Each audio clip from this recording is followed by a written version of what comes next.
Hey guys, we're back for part two. Right now it's just me and Paul because Cody had to get off, but we wanted to kind of tough it out and finish the podcast tonight so that everybody can just enjoy the Yankee game tomorrow and get ready for opening day. So we're just going to finish our rankings. We did our 14 through 7 in the part one episode. So we're going to start it off with Paul talking about number 6. Paul, who do you have ranked 6?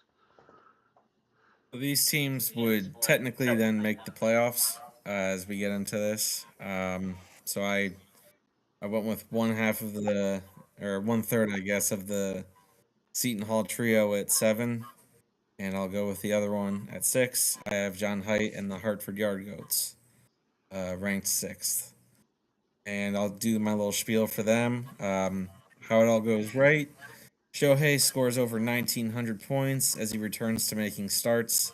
The pitching returns to dominance with Garrett Cole back in the mix, and the batting is more balanced with high-end players across his lineup. What can all go wrong is Aaron Judge has a down year coming off a below-average World Baseball Classic performance. The pitching depth is the Yard Goats' Achilles heel that prevents a deep playoff run.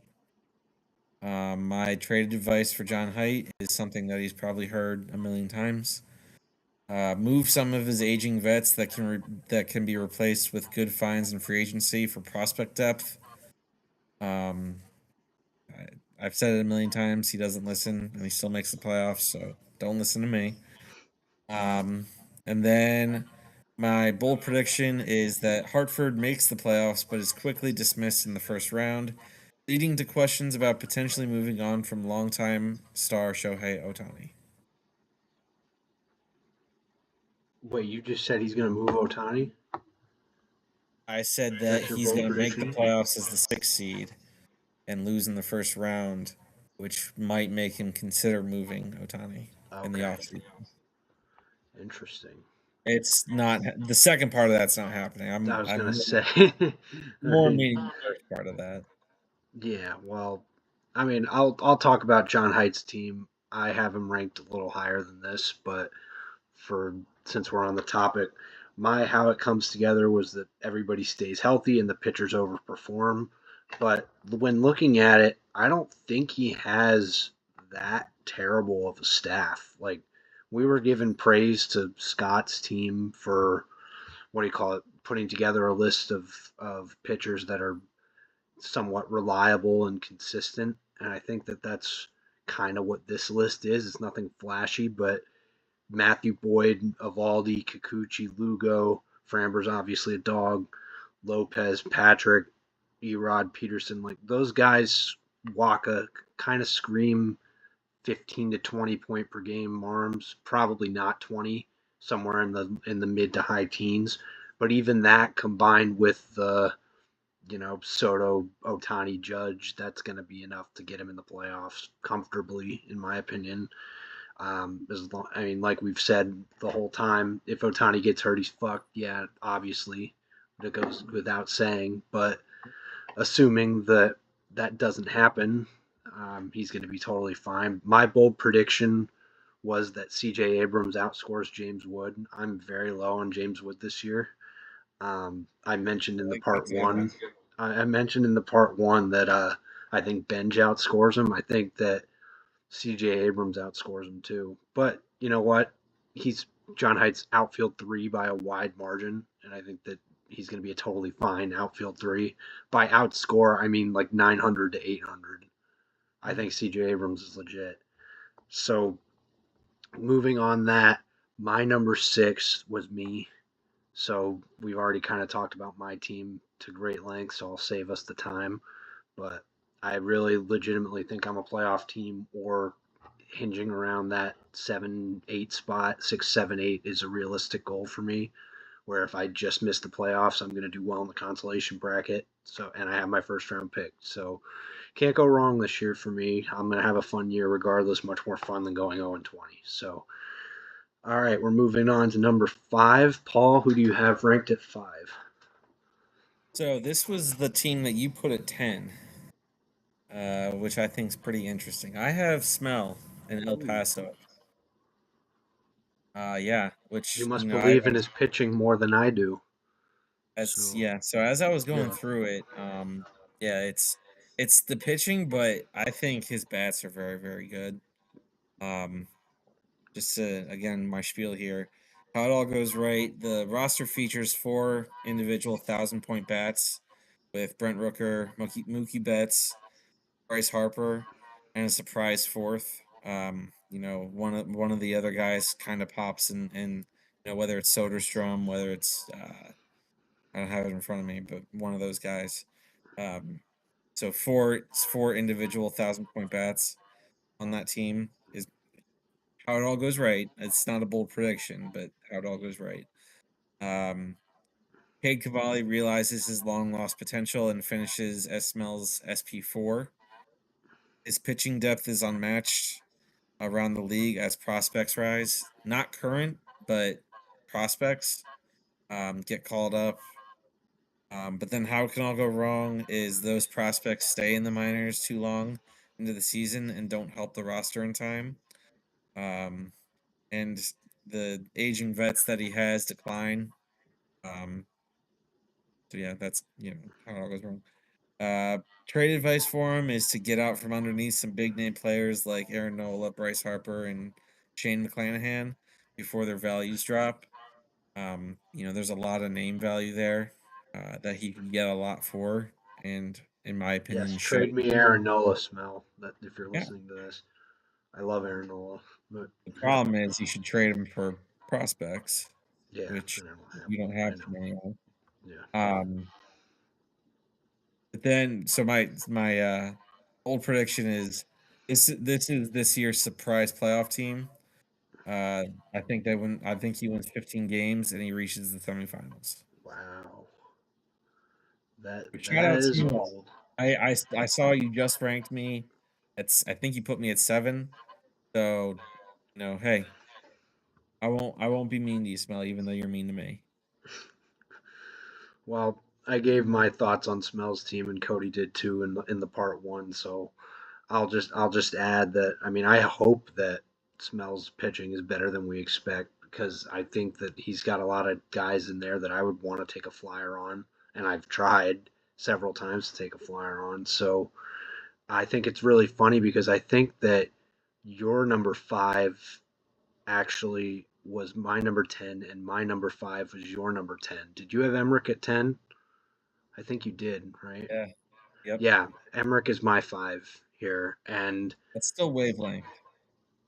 okay, yeah, that's what I'm saying. We've been kind of having big wavelength tonight, but I believe I'm going to explain why I put Emmerich at 5 here. I think that Emmerich has the Tita mentality of he's going to make a million trades and he's going to manage his way through things because y'all haven't been in a league with Emmerich yet and seen him manage in season. I'm telling you all that he's on top of stuff. He's on a different level than compared to some of these guys in the 30 that I've also been playing with. Like Emmerich's a different type of manager too. So I'm giving him kind of the Tita treatment there because I know it personally, but we'll see if that translates to this league. I have no doubt that it will. And if pitching is his main thing, then he needs to improve on. So is everybody else. I think his bats are good enough to get him off to a hottish start that we can kind of identify which teams are going to sell and which teams are going to buy early on. And I think that he's going to be able to use the prospect capital that he has accumulated to go get those pitchers. I mean, if you look at his 30-man team and his way that he approached that draft, it was just constantly downgrading and getting more picks, and he has the most balanced team over there, in my opinion. And Mhm. I think that kind of strategy is what he's doing here, except he's getting superstars along with those capital that he's accumulating. So we're gonna see. My little spiel for him was that how it comes together. Obviously, everybody stays healthy, and Acuna and Rodriguez are obviously legit. Um, how it falls apart, those guys get hurt, and he fails to get a third baseman. He's been struggling with third base ever since he traded Caminero. I told him when he first joined that I don't think I would have traded Caminero, but this was what he does, man. He acquires all of these pieces that he got in that Caminero trade. He turned it into like 20 or 30 things. He was showing me the trade tree. It's kind of ridiculous what he's been able to do with it. But I think that there's obvious questions after SP3 pitching that we've talked about as of now. But my bold prediction for him is that he leads the league in hitting points. I love his offense. I think his offense is absolutely electric. Like I said, there's only that one little spot at third base. I think Cal Raleigh's due for a regression, but I don't think it's as steep as what you and Cody were talking about earlier. I still think he hits 30 to 40 home runs, which as a catcher is still ridiculous. So I I think do that too. he's well within that range. I think he's a playoff team for sure. I was floored to hear you say 10. Like if people will go back and watch my facial expression, like oh man, like that's I kind of said you got wild. the draft. But yeah, I mean that's I have him at 5, and which is kind of wavelength because our tens or fives, which is crazy. So you have any And comment again, on that or? real quick again before we move on to 4.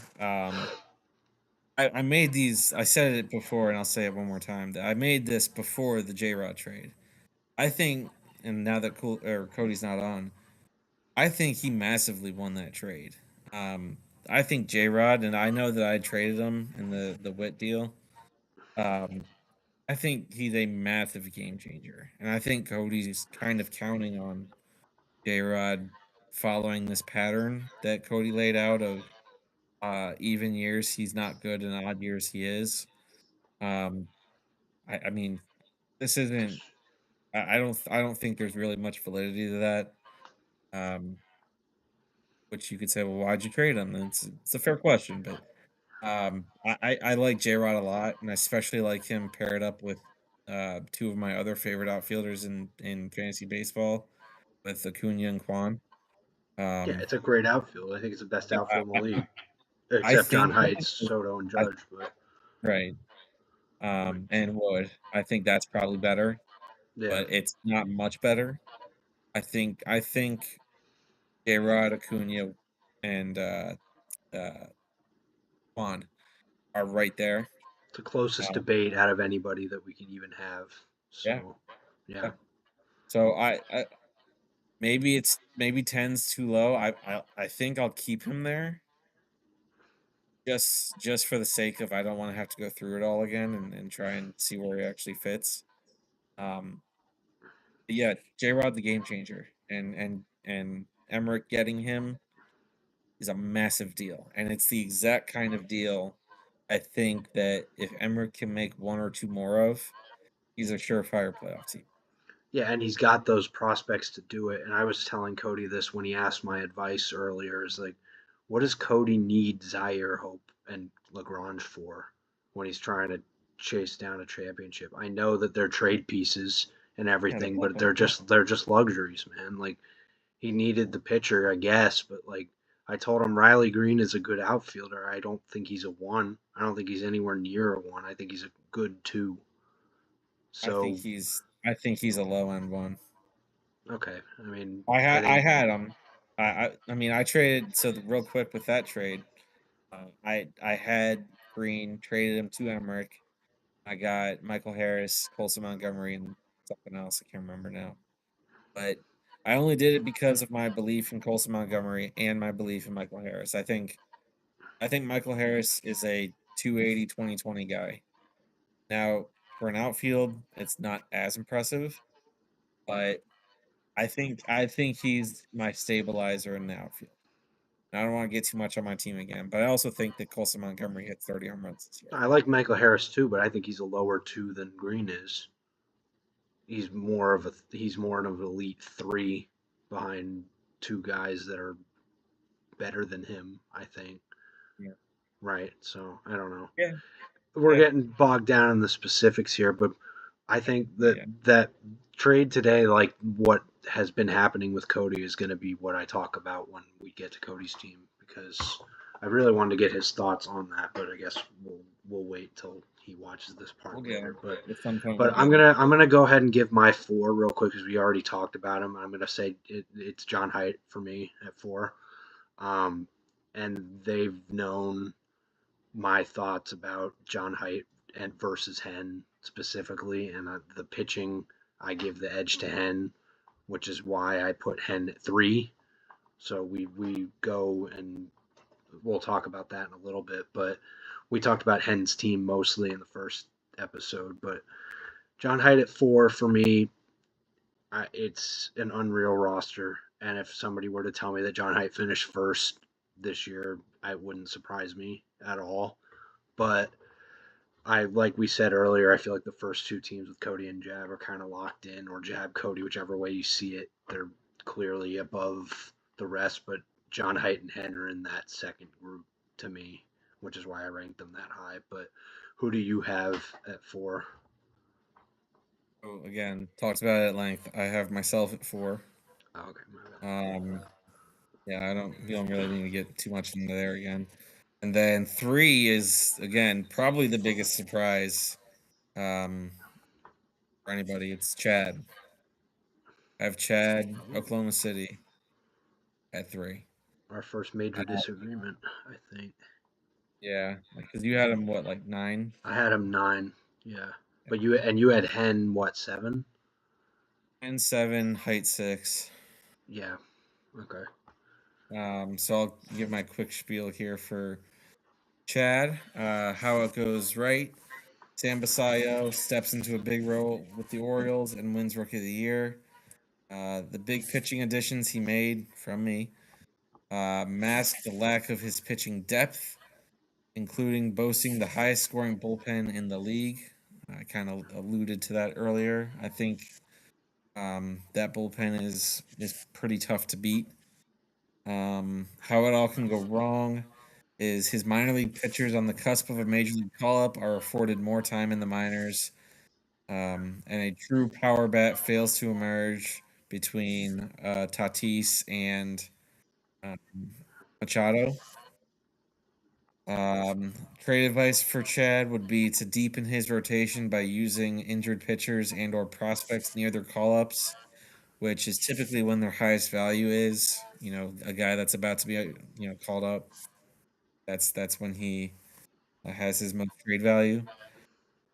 And then my bold prediction for Chad is the Comets burst through the wall and find themselves unexpectedly playing for their first league championship, only to fall just short and finish second. But you have him in I'm the championship game. That's a very pretty hefty high. compliment. Yeah, So I'm very high on Chad and his team this year. I think my trade has a lot to do with that with him. You know, I got Skeens, but I mean Yamamoto is arguably as good as Skeens. I was gonna say he killed both of those trades with you and Cody, I think, What and was that his trade? completely transformed his team. And I would have probably had him lower if those things didn't even happen. What was his So Cody? Dylan Cruz and Trey Savage for Tatis. Oh yeah. Oh, Yep. and Cam Collier, but still, yeah. Again, like prospect that I don't know. Um, I think that we're gonna go over that in a little bit. I'll just save it. But so that was your 3. Who is your 2 between Cody and Jab? So actually for 2, I have Cody. Hmm. I think especially based on this trade that he did today, the J Rod trade. Again, wasn't factored in, but I think that even more solidifies Cody at 2. My quick little spiel is everything going right. The roster plays to its potential, including rostering both league Cy Young winners in Yuri Perez and Brian Wu. Both league rookie of the years in Trey Savage and Bubba Chandler, and both leagues MVPs with Gunnar Henderson and PCA. How it can all go wrong is the Christian Moore and Dylan Cruz spend more time in AAA than in the pros this year. Yuri Perez has his innings limited, and his star bats, including Drake Baldwin, Nick Kurtz, Luke Keeschel, Junior Caminero, and PCA, all show regression and have sophomore slumps.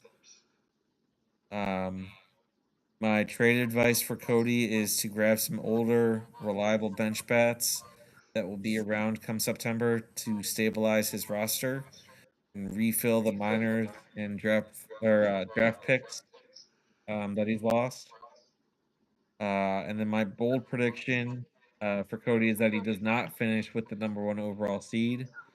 Yet again, underperforming his own expectations. Wow. Okay. I'll just talk about Cody's team now since we're on the topic of it. I have him at number one though. Um, I am gonna go base off your spiel modeled here, how it all goes together. The stars play like stars, but the biggest thing that it stays all together is that he keeps it together. I think he's been trading. I mean, you guys have always told me that I trade to trade sometimes. I think that Cody's got kind of, I don't know what the word is. It's escaping me at the moment, but like he couldn't just let his masterpiece sit still. Like, Yeah, and he's moved off of guys that I guess he would be the type of players he would be looking to acquire with the assets that he would get or that he got, if that makes sense. Like trading Tatis for Cruz, Collier, and Savage, right? Savage is awesome. It's a pitching league. We've been talking about it, but like trading, I don't think that he's really gonna keep Dylan Cruz, especially when he struggles early, right? Like he's not even in well, the he's a majors triple right A. now. That's what I'm saying. He's not even in the Right. majors right now. So like Yeah. if he were to, and now he's probably going to go try and trade for another outfielder or another bench bat because we went over it. Like I don't think that his utility bats are that great for a championship team. I don't think Jabs are either. I mean, Jabs utilities, he's got Devers and whatever because of positional stuff, whatever. But my point is, I think that Cody's team was better 3 weeks ago than it is right now. I still have him at one because I think that the pitching is just ridiculous, and I think it's the best pitching in the league. And my bold prediction was that he finishes number one in pitching points by hundreds of points, and it's not even close. But I think that, I mean, yeah, he has the prospect capital now to be able to make the trades for the guys that he traded away back, I guess. But I think he's making more work for himself, just maybe just to have fun and to keep dealing and everything. But I don't think that he should have traded Tatis and Rodriguez like that. I think that his team would have been better with them. And he was telling me that he doesn't think the gap between Riley Green and Rodriguez is a 20-point per game pitcher like Bayo and two top 100 prospects. And that might be true, but I don't know. For a team that's trying to win it and win it all, I don't see what those prospects do for him other than ammo to get the players that he traded away or their equivalents back. I guess if that makes sense. Yeah. Comment on I that. no, I think Like that's pretty spot on analysis actually. I was actually gonna say kind of the same thing about this trade that he did today. That to me, to beat a team like Jab, you gotta have those kind of star players. And I think Cody, like I kind of mentioned before, I think he's banking on this because I hadn't heard it until he just said it. Um, this whole even odd thing with J Rod. Um, 'Cause I think when he gets something set in his mind, you can't get it out. I'm like Uh, that too, but yeah, yeah. I think everyone to a degree is. Um, I mean, I had it set in my mind I was going to get Paul Skeens the day that I got Paul Skeens, and I definitely overpaid for him. So, uh, I It wasn't gonna move if you didn't. Like, well, yeah, right, yeah, exactly. I wanted to yeah. get the best pitcher in my mind, the best pitcher in baseball, so I got him. I overpaid, but I got him. Um, but I think it's mistaken to say that J Rod and Riley Green are you know close. I don't think they are in terms of value or in terms of point production. Um,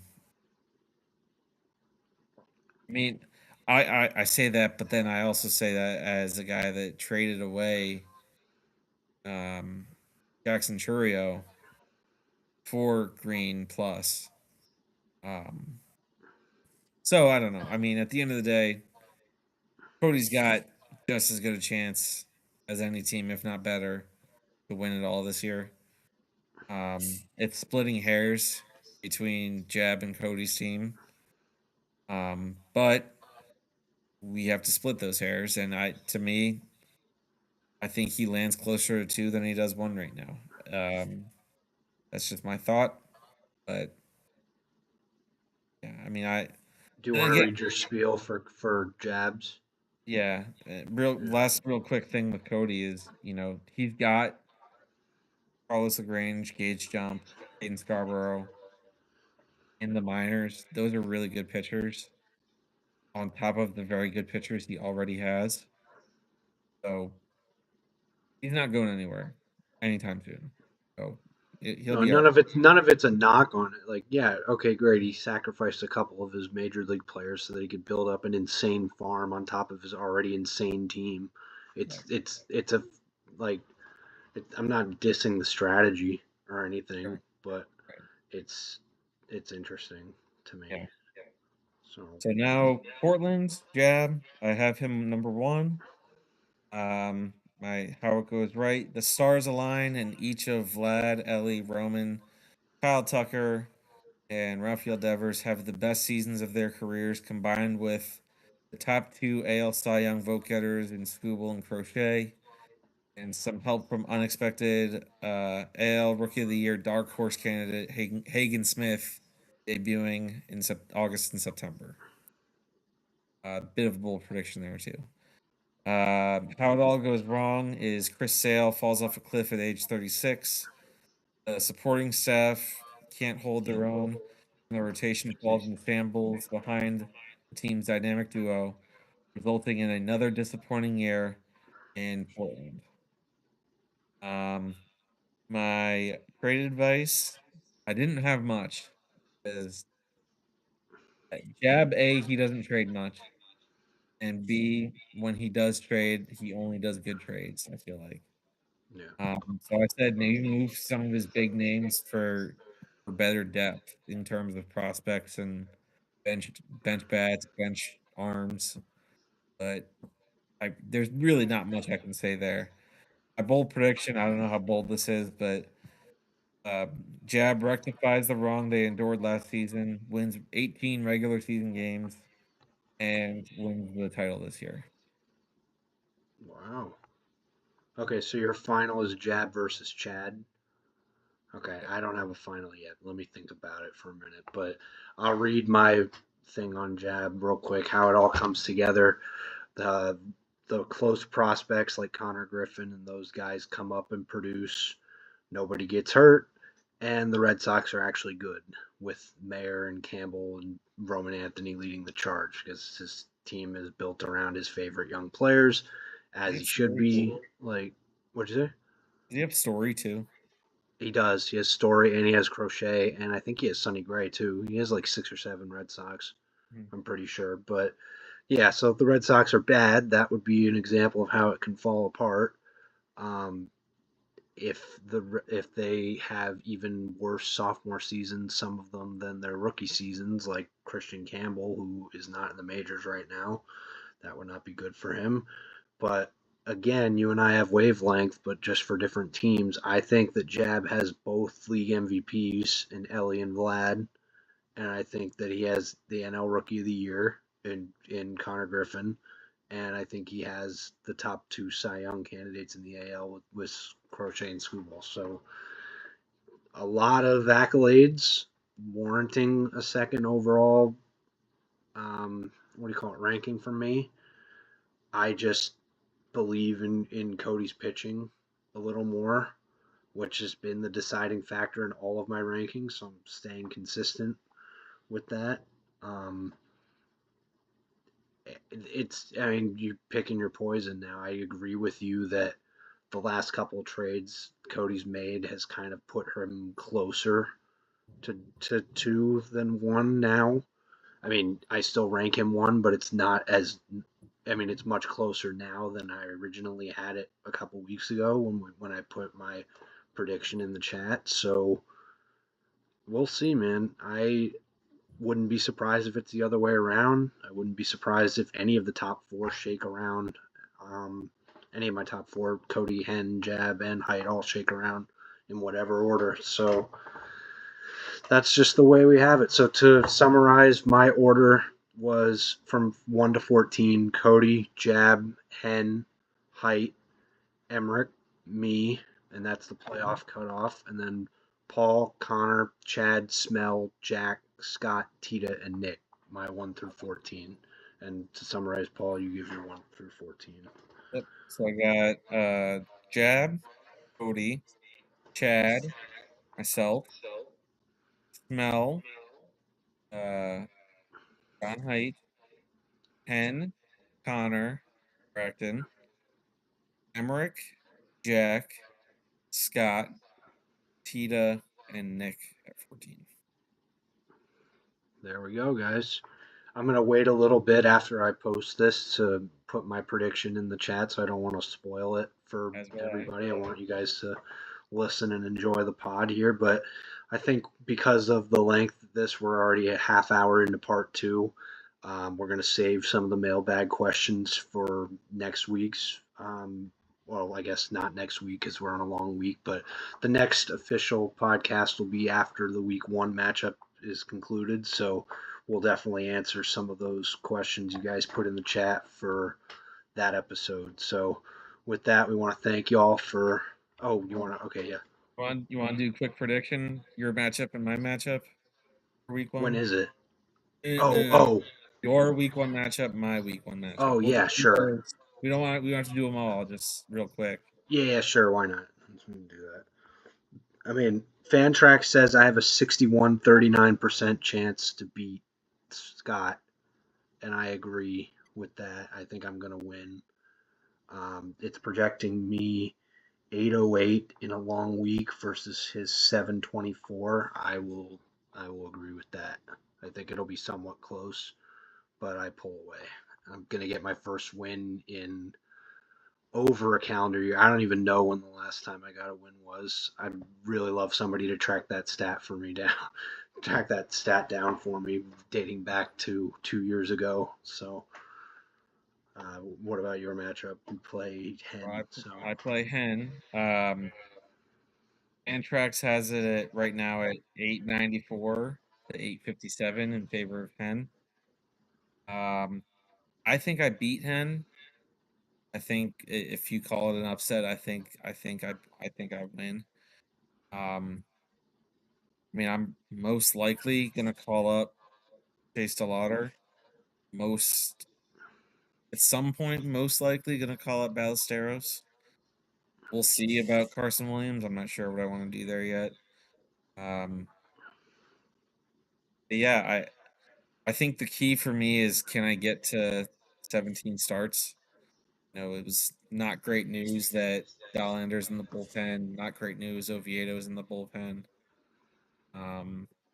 I think I have 10 starters. So if I can get 7 to double start, and I'll get there. And I think if that happens, then I can beat him. But yeah, I think I get to 1,000. I don't think Hen does. So that's my prediction for that. And I think a lot of it has to do with the injuries on Hen's team, right? Obviously, notably Zach Wheeler won't be available for week one.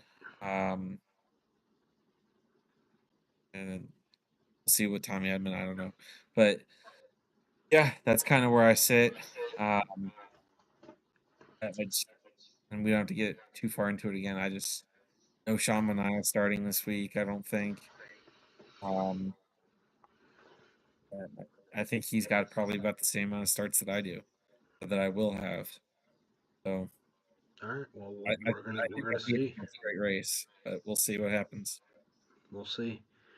And do we have any more final thoughts before we sign off for tonight? Long one, I know, guys, but I know a lot of you can listen to it in the background while you're working or driving or anything. That's why we do this. It's a lot of fun for us, and we're looking forward to being consistent and doing these every week, even if it's just me and Paul, or even if it's just me and Cody, or some collection of the three of us. We're going to really try to get them out every week this year because we want to, and y'all deserve it. And this is the best league in the world. We're going to keep it up. All right. So thank you guys for listening. With that, let's enjoy our opening week here, and hope everybody has a great time and have a good time listening to this too. So thank you.